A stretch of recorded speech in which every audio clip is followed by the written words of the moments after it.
Hey everyone, and welcome to today's Explainer. Today, we're unpacking a narrative that is it's absolutely fantastic. It's called Nothing is Free, and it basically maps out the ultimate hero's journey, but for an entrepreneur. So let's get right into it. If you've ever tried to build something from absolutely nothing, you know it's a grind. Dreams are not free. If you want something, you have to fight for it. Those are some pretty harsh, but let's be honest, necessary words spoken by a struggling mechanic to his son in our story. And they kind of set the ground rules for everything we're looking at today. Basically, sacrifice, that's your entry fee. So, meet the main character of our story, Leo. He's just 20 years old, living in this quiet mountain town, and he's got these massive, audacious dreams of running a whole restaurant chain. But here's the reality check. He has zero capital. Literally none. His family is barely scraping by, his mom cleans houses, and he's got a little 10-year-old sister looking up to him. When you're operating with zero safety net, every single choice is heavy. So, how on earth does a 20-year-old go from absolute zero to building an empire? Okay, let's dive into this. Leo didn't just wait around for some magical investor to swoop in. He looked around and found a gap in his local market. People in his town loved fresh bread, but they had to travel miles just to get it. So his plan was incredibly simple but super bold. He'd become a local distributor. Since he didn't have a dime up front, he had to tap into the oldest currency there is, trust. He needed a supplier to front him the bread on credit. It's the ultimate example of sweat equity, right? Trading pure hustle for an opportunity. To make this happen, Leo actually walks miles to pitch the local, famously grumpy bakery owner, Mr. Anderson. And Anderson just looks at him and asks the million-dollar question. And why should I trust you, young man? Think about it. Leo has no credit, no business degree, no collateral. Zero. All he's armed with is just raw confidence. He asks for just 1 week of inventory. He promises to sell it, return the principal, and keep a tiny sliver of profit. It is a massive ask. But against all odds, Anderson goes for it. What happens next is just a crazy season of growth. Every single day, Leo is up at 4 a.m. I mean, most of us only see 4 a.m. if our alarm malfunctions. But he's out there walking miles, selling bread, pushing free samples on anyone who'd take one. And within 2 months of this absolute grind, he actually saves enough for a transport cart to scale things up. But here is the real genius move. He realized being a middleman has a cap. If he really wanted to scale, he had to learn to bake. So he bumps his wake-up time to an agonizing 3 a.m. And that brings us to this really pivotal concept of risk. You see, real risk isn't just about money. It's about stepping way out of your comfort zone, diving into the unknown, and mastering really hard skills so you aren't forever dependent on somebody else. Leo could have just stayed comfortable with his little cart, but to increase his margins, he had to risk taking off Mr. Anderson by asking for an apprenticeship. He basically had to ask the old man to train his own competitor. It took some serious guts. And man, did that leap require sacrifice. We are talking weeks of those 3 a.m. starts, his hands literally aching from kneading heavy dough, ruining batch after batch. He actually almost quit, but he remembered his dad's words and just pushed through the sheer pain of being a beginner. And then the climax of his whole mentorship happens. Mr. Anderson hands him this perfectly baked loaf and says, "This is perfect, Leo. You're ready." Right then and there, he graduates from a street hustler to a genuine craftsman, and he moves his operations right into his family's home. But as always in business, once you start succeeding, you attract competition. Right as Leo is hitting his stride, a massive threat rolls into town. This guy named Eric opens up a huge, heavily funded bakery right in the center of town.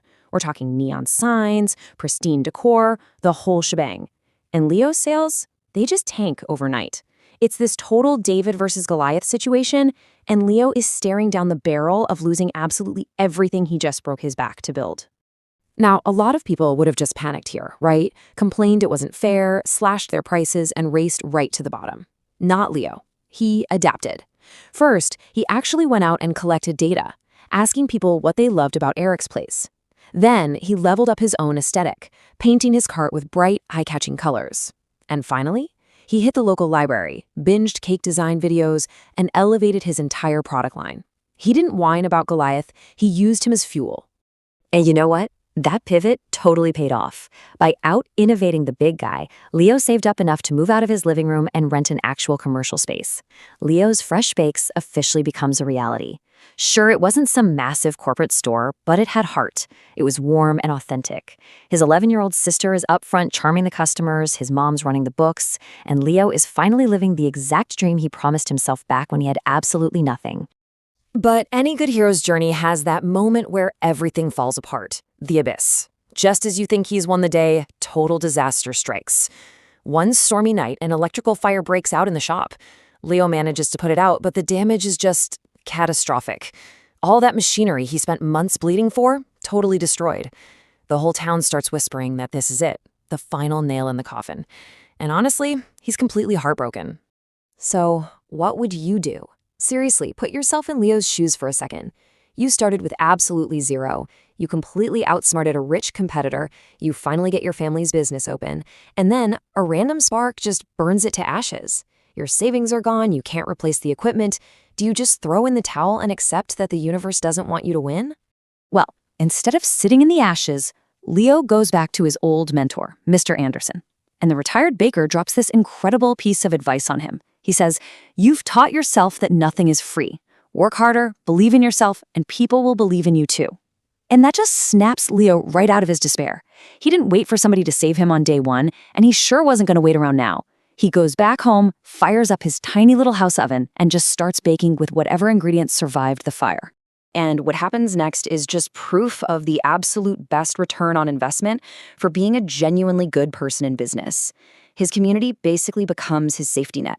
Customers actually start bringing him bags of raw ingredients. Neighbors are pitching in small amounts of cash. Friends are giving up their weekends to scrub the smoke damage off the walls and rebuild the shop. It turns out, when you show undeniable grit, your community steps up as your venture capital. Because of that unbelievable rally of support, after months of grueling recovery, Leo hosts this massive grand reopening, and the bakery is better than ever. Fresh paint, a huge new expanded menu, and a line of people literally stretching out the door. Even the mayor shows up to give a speech calling Leo a true inspiration. The bakery wasn't just a place to buy bread anymore. It became this physical, standing symbol of hope and resilience for the entire town. So, the crucial point is, what do we actually take away from this remarkable journey? Well, first off, dreams demand sacrifice. Period. Nothing is handed to you. Second, failures and scary competitors, they aren't roadblocks. They're just your primary data sources for growth. Third, you've got to help yourself first, because that raw, visible effort is what inspires other people to invest in you. And lastly, those totally pitch black moments, they almost always happen right before your biggest breakthrough. Leo didn't just build a bakery, right? He built a life of purpose, straight out of thin air. So I want to leave you with this question to chew on. Whatever your big dream is, what are you actually willing to sacrifice to earn it?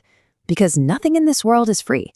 But if you bring the determination, the adaptability, and the resilience, absolutely everything is possible. Thanks so much for hanging out with me for this explainer. Now get out there, take these insights, and start building your own journey today.